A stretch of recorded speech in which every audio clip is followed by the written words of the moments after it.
¿Cómo Buenas estás? tardes. ¿Cómo ¿Qué están, tal? Domingo y Gracias Clara? por Este estar Hola, hoy, feriado. hola. día feriado, gracias por estar con nosotros. Eh, Así que vamos a acompañar a nuestra audiencia y realmente sobre un tema que venimos transitando, que muy bien nos ilustraste la semana pasada, de los inicios del peronismo y todo ese estudio. Vos también podés decirnos, yo no te pregunté la semana pasada, pero tenés un libro, ¿no? ¿Cómo se llama tu libro que vos investigaste y hiciste ese libro?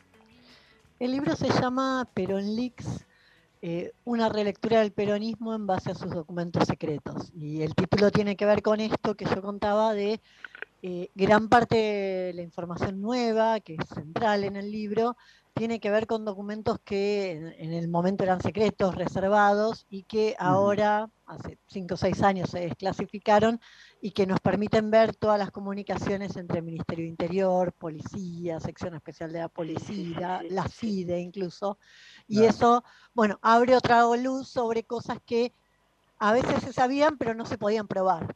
Y bueno, sí, sí. esto cambia el A panorama ver, en ese sentido. sabés que Marina, te pregunto una cosa porque a ver si Celina, posiblemente fíjate Marina en tu micrófono o algo, el cable, porque se siente yo lo estoy escuchando, no sé si, le digo por nuestra audiencia, capaz que está saliendo bien y algo No, yo como no escucho que, nada raro. no, no, como algo, digamos, como algo en movimiento y que está, a ver ahora Marina, si te escuchamos. A ver si me quedo quieta, yo tengo la Ahora se te mala escucha bien, costumbre claro, debe de haber algún moverme cable. cuando hablo, a ver Claro, si sí, ahí va mejor. claro. A ver, veamos. Luego estabas comentando entonces, sí, de esa investigación, bien. Y habíamos quedado por ahí el primer gobierno, habíamos avanzado del primer gobierno de Perón, está hablando de mediados de la década del 40, ¿no? Claro, Claro. habíamos hablado un poco cómo se desinicia el gobierno peronista y el conflicto entre Perón y los laboristas, Cipriano Reyes y otros dirigentes que habían organizado el 17 de octubre, le habían hecho la campaña electoral a Perón, pero que buscaban mantener independencia respecto de Perón y que por eso van a ser reprimidos y van a ser desplazados. ¿Sí? Este desplazamiento ocurría en un momento de relativa bonanza, de aumento de salarios, de mejora de condiciones laborales, que los obreros iban ganando con sus propias luchas, como contábamos la semana pasada. Pero Claro. bueno, era un momento efectivamente de mejoras de las condiciones de vida de la clase obrera. Ahora, esos años, 1946, 47, ¿sí? Más allá de estas escaramuzas con el laborismo, uno podría decirlos es como la luna de miel de Perón con el movimiento obrero, con el conjunto de la clase obrera. Sin embargo, esa luna de miel dura poco. Y dura poco porque ya a fines del 47, 48 y más claramente en el 49, se siente muy fuerte una crisis económica. ¿Sí? Una crisis económica, no vamos a entrar en detalles, pero que en parte por contexto internacional, pero en parte agravada por las mismas políticas peronistas. Pero ante las crisis económicas, ¿qué es lo que hace el gobierno? Ajuste, un cambio, cambia el ministro de Economía, cambia el personal político y empieza una política de dejar que suban los precios y por otro lado congelar salarios. Frenar los convenios colectivos. ¿Te tocaba negociar convenio colectivo este año? No. Lo que vos firmaste ahora dura por 2 años. ¿Sí? Claro, Hay inflación claro. y no. Ese es tu salario por 2 años o a lo sumo yo digo que tenés un 2% de aumento anual. Y entonces se aplica un ajuste muy fuerte sobre la clase trabajadora y eso genera al principio un cimbronazo, hay una resistencia inicial de ciertos gremios claves, ¿sí? Como puede ser el de la industria azucarera o telefónicos, gráficos también, que desarrollan huelgas muy importantes en 1949, que fue el año del cimbronazo, de donde más se sintió de golpe el ajuste. ¿Qué pasa? Esas huelgas son reprimidas de una manera muy severa. En Tucumán tenemos un obrero que es asesinado bajo tortura y es desaparecido. ¿sí? Que es No sé, Aguirre, en el contexto de la huelga azucarera. En la huelga telefónica, obreras telefónicas, alguna de ellas que le había entregado el petitorio en mano a Perón y que Perón le había prometido cumplirlo, secuestrada, torturada, ¿sí? Y la huelga desarmada en ese contexto de detenciones masivas de dirigentes de ese gremio. Entonces, ¿qué pasa? Esos gremios son severamente reprimidos, pierden los conflictos y aparece un efecto disciplinador muy fuerte para el resto que, bueno, si los gráficos perdieron de esta manera, si los telefónicos terminaron de esta manera, bueno, es más difícil que un gremio más chiquito vaya a la huelga, más en un medio de ajuste, claro. de más desempleo, y en el Decime, cual, sí, Marina, te hago una consulta porque no recuerdo bien esto. La fraternidad de ferrocarriles, ¿no tuvo también alguna por ahí por posiciones diferentes también con el gobierno, digo, ¿no? sí, va a tener algunos conflictos parciales, van a ser más importantes del 51 y del Para adelante, 52, claro, sí, claro. Sí, sí. pero también va a ser otro de los gremios importantes que va a tratar de empujar el movimiento. En el 49, una de las cuestiones que va a aparecer es que empieza a aparecer la CGT como parte de el movimiento del Estado por reprimir a los trabajadores que luchan, ¿sí? Gremio que lucha, gremio que la CGT interviene. Incluso, yo mencionaba la huelga de la FOTIA, la huelga azucarera, Azucarera. donde Aguirre es detenido, torturado, asesinado en medio de esas torturas y después se desprende del cuerpo, hubiera sido un desaparecido si no hubiera habido tanto reclamo y finalmente apareció el cuerpo. Pero ¿qué hace la CGT en un primer momento cuando el gremio y un montón de sectores empiezan a denunciar lo que había ocurrido, esta represión? Dicen que son mentiras, dicen que son mitos de la oposición. Es más, la CGT saca una huelga en contra de las mentiras, en contra de la supuesta campaña de difamación. ¿Sí? Claro, Tan claro. protegido estaba el gobierno por la CGT que el gobierno iba a un conflicto, reprimía, asesinaba a un dirigente sindical, hacía desaparecer el cuerpo y la CGT, en vez de pedir explicaciones, es decir, no hacía falta que acuse con el dedo, pero pedir, bueno, investiguemos esto. De su No, clase, no, claro. Sí. ni siquiera directamente sale a hacer una huelga contra lo que dice es una campaña de difamación, ¿sí? Y este es el tinte que aparece en esa época frente a la mayoría de las denuncias. Voy a poner otro ejemplo. Ayer se cumplieron 74 años de la masacre de Rincón Bomba en Sí, Formosa, sí, lo de Formosa, sí, donde Gendarmería masacró a los pueblos aborígenes, los eh, pueblos aborígenes, ¿sí? de Pílaga. ¿Y Sí, qué pasó? Un periódico lo denunció. ¿Pero qué dijeron? Que era una confabulación, un mito inventado por la primero, oposición, claro. y eso se sostuvo hasta que hace unos años, con una investigación, usando el mismo archivo documental que yo trabajé, encuentran los datos de cómo preparan los aviones con ametralladoras y Claro. los aviones de la Fuerza Aérea Argentina tienen un bautismo de guerra reprimiendo a los Pilagá, ¿sí? Y se encontraron también las fosas comunes y el equipo de arqueólogos forenses pudo mostrar bueno, los cráneos con los orificios y las pruebas de los fusilamientos. Pero en ese momento la gente no se enteró, eran mitos de la oposición. La oposición. Claro. Y los pocos diarios que todavía en el 49 hablaban, lo que se armó, porque surgieron algunas denuncias por las obreras telefonistas torturadas. Pensá que se detiene y se tortura a mujeres, una de ellas pierde, está embarazada, pierde al bebé. Esas denuncias llegan a trascender, Entonces el peronismo dice, no, nosotros no tenemos nada que ver, armemos una comisión en el Congreso que investigue estas denuncias. O son falsas o no tenemos responsabilidad. Arman una comisión que al principio iba a investigar estas violaciones a los derechos humanos. Sin embargo, ¿qué pasa? Luego el gobierno dice que sufrió un atentado y entonces que la misma comisión iba a investigar actividades, mira este nombre, antiargentinas, como resuenan los nombres y se repiten en la historia argentina. Claro, Bueno, claro. esta es la famosa comisión Vizca, que habiendo sido creada para estudiar las violaciones a los derechos humanos y las torturas, termina investigando a los periódicos que habían levantado las denuncias y los clausura.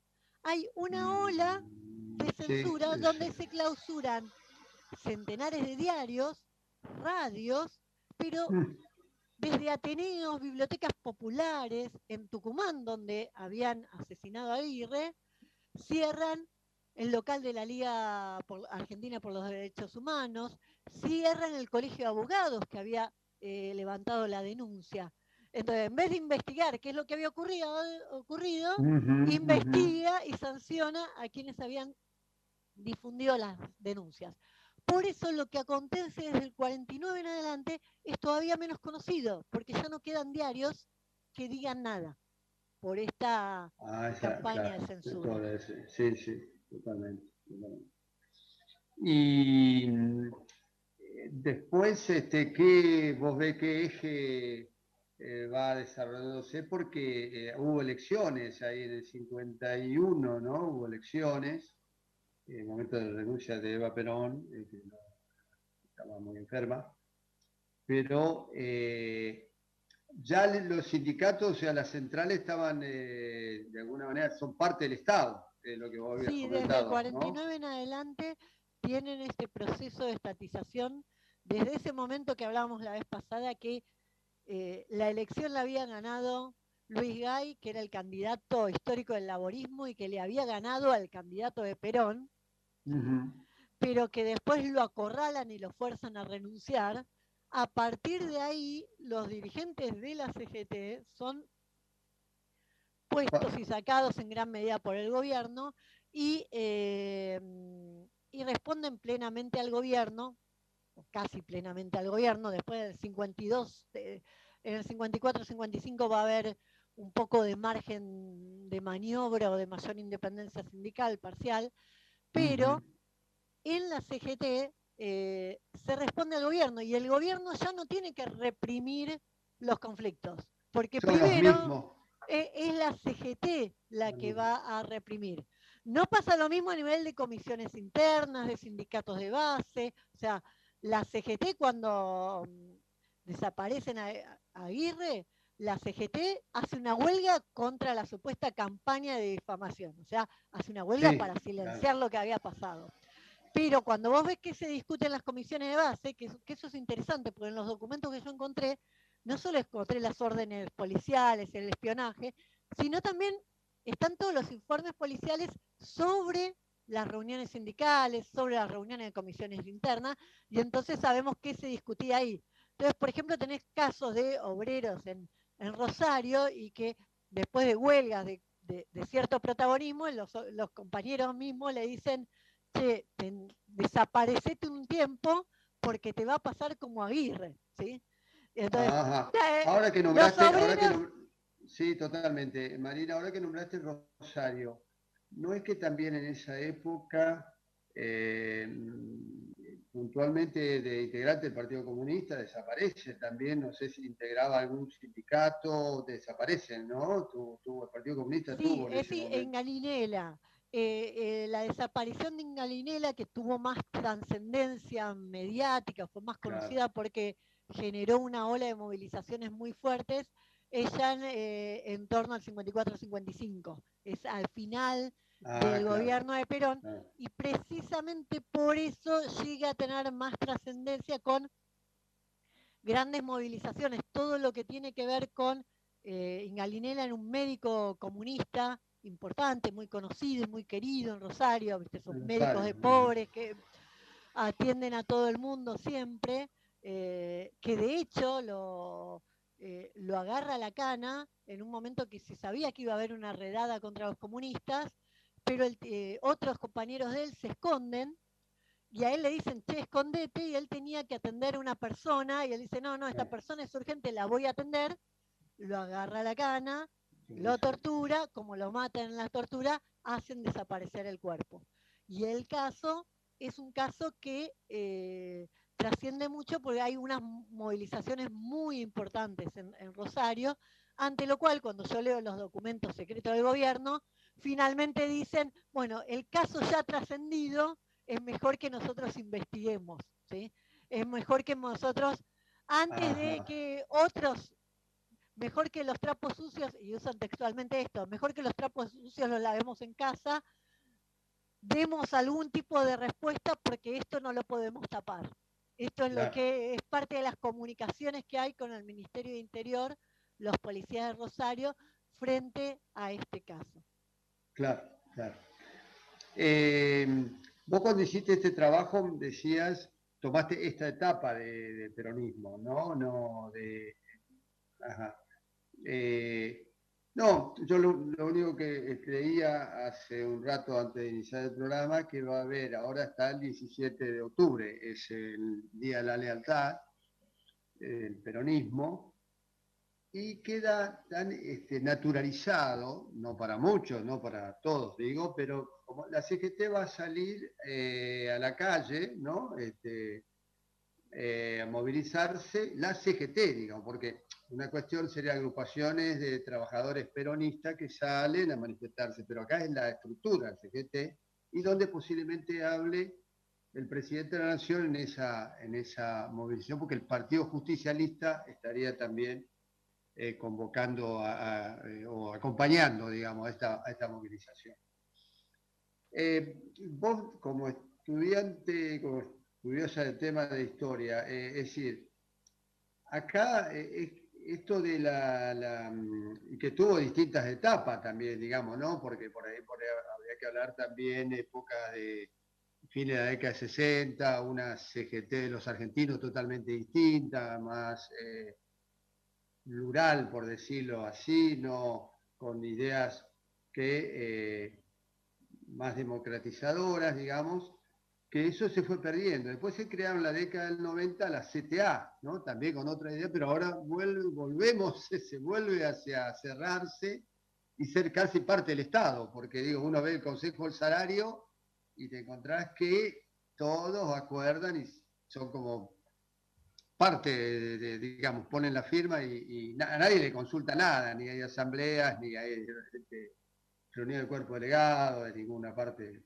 ¿no? ¿Cómo analizás vos esta continuidad de ciertas estructuras que tuvo su nacimiento en esa época, ¿no? Sí, acá ¿qué tenemos? Esta estatización del movimiento obrero y esta pérdida de independencia del movimiento obrero surge en esta época, ¿sí?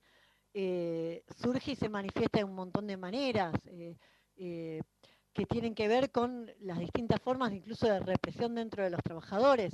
De repente, delegados combativos que daban alguna batalla dentro de su fábrica, la burocracia sindical ayudaba al gobierno y a la empresa a sacárselos de encima. ¿Y por qué? Porque hay muchos casos, aparece en esta etapa muchos estatutos sindicales donde el mismo sindicato se define como peronista y en función de eso empieza a expulsar a los trabajadores que no son peronistas. Y una vez que los expulsa del sindicato, les quita a los delegados los fueros sindicales y favorece su expulsión y su despido por parte de la patronal, por parte de esto. Ahora, si uno lo mira desde una perspectiva histórica, ¿sí?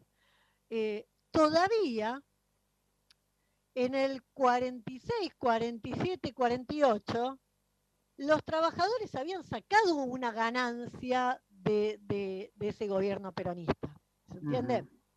Lo que decíamos el otro día, hubo una cierta mejora salarial, después se perdió, pero los convenios laborales mejoraron.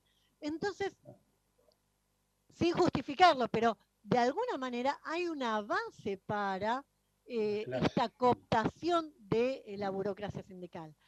Lo que ocurre ahora, ¿no? ya excede eso, porque no es que se está dado en medio de alguna concesión, aunque sea parcial, aunque sea temporal, al movimiento obrero. No, este apoyo al gobierno se da en el medio de unos ajustes más feroces que ha sufrido la clase obrera. Entonces ahí lo que vemos ya es que es la evolución de un proceso, porque ya no es solo una burocracia sindical, ya no Ajá, es, disculpe, claro. No, el caso de un sector obrero que, bueno, defiende los intereses obreros de cada burguesía, pero tiene esa posición ambigua que a veces defiende los intereses burgueses de cara a la clase obrera. Che, no nos pasemos que no cierre la fábrica, que la fábrica no cierra, que no sé qué. claro, claro, sí, No, sí. acá ya es más que una burocracia sindical. Estamos hablando de una burguesía sindical, de Ah, interesante, sectores interesante. que realmente, con todo el proceso, viene de antes, pero que se consolida en los 90 o en la terciarización, etcétera, Sí, ¿qué es lo sí, que sí. uno ve? Que sectores sindicales que son dueños de las empresas tercerizadas que ofrecen servicio y que Sí, contratan sí, sí. Bueno, el personas, caso justo vos me, de la Unión Mariano, Ferroviaria, ¿te acordás de la Unión Ferroviaria? exacto, Sí, justo que sí. me mencionan. Pedraza. Entonces, caso de Pedraza, entonces, ¿qué tenemos ahí? Y ya los intereses son otros, porque esa gente pasó y deja de ser parte Sí, de sí. la clase obrera. Si no, Claro. mirá la foto de Facundo Moyano, cómo gente publicita fotos y el anuncio del compromiso de Facundo Moyano como si fuera, ¿sí? Algún personaje de la farándula de la Sí, burguesía sí. argentina, como si fuera uno de los hijos de los Anchorena o Sí, alguna condesa sí, europea. sí, ¿Por qué? ¿Por qué hablan de su compromiso y salen las fotos así en gente? Porque pertenecen ya a otra clase social. Y entonces esa gente exacto. no hay forma que represente los intereses de los trabajadores si no son trabajadores, no son clase obrera. Y entonces ya se mueven por otras cuestiones. Total, que clarísimo, Marina. Se nos termina el tiempo, estamos ahí ya cerrando el programa. La burguesía obrera, que feo. Claro, cuidan sus intereses, cuidan sus privilegios y ha Obrera ocurrido no, lo de burguesía Mariano Ferreira. sindical, pero ya de Oh, obrero no le quedó nada. ya Burguesía no le queda nada, sindical, decimos totalmente. nosotros. Sí, Sí. sí, totalmente. Bueno, Marina, estaremos en contacto cuando después seguimos charlando y si hay algún temita que haya quedado suelto, nos ilustra mucho porque ayuda de alguna manera, ojalá, a nuestra audiencia saber,